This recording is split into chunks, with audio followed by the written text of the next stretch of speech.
Ito yung 5 signs na mahal ka ng babae. Handa ka na ba?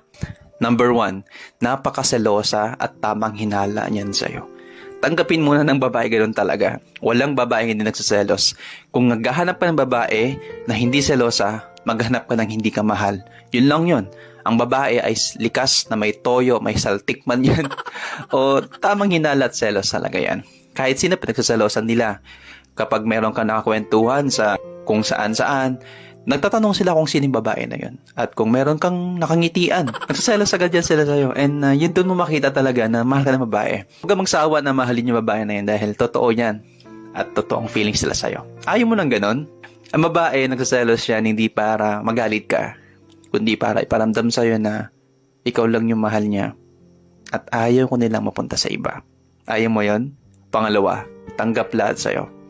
Ano man ang itsura mo, ano man ang kulay ng balat mo, matangkad ka, mataba ka, o ano man, ano ka man. Single dad ka ba? Dati ka bang preso, di ba? Or dati ka bang nasa broken family, wala ka bang trabaho ngayon? Or let's say na nalugmok ka sa buhay ngayon. Hindi niya tinitignan yung past mo. Tanggap niya yan. At isa pa, ang babae hindi tumitingin talaga sa kung ano yung kalagayan mo ngayon. Kung ano ka ngayon. Ang babae tinitingnan niya. Sincere ka ba sa kanya? Genuine may pagmamahal mo sa kanya? At talaga bang ilalaban mo siya hanggang sa dulo? Yun lang yung gusto ng babae. Pangatlo, susuportahan ka sa lahat ng bagay. Kung mahilig ka sa motor at sinusuportahan ka niya, mahal ka niyan. Baka bibilihan ka pa ng motor pag nagkataon. Kung mahilig ka naman sa sapatos, mga damit, mga sombrero, mga mamahaling relo, or mga sapatos, susuportahan ka nila yung mga yan. Baka every month sa rin yung bibigyan ka pa kasi ganun nila in-express yung pagmamahal nila. Ang babae, hindi nila ma-express yung pagmamahal nila sa salita lang.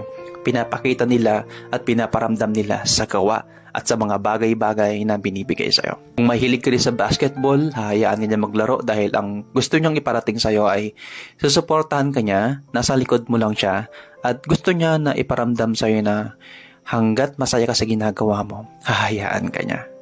Pang-apat, hindi tumitingin sa kung magkanong laman ng wallet mo. Ang babae, kapag mahal ka niya, kahit walang laman ng wallet mo, susuportahan ka niya. Ang babaeng matatag,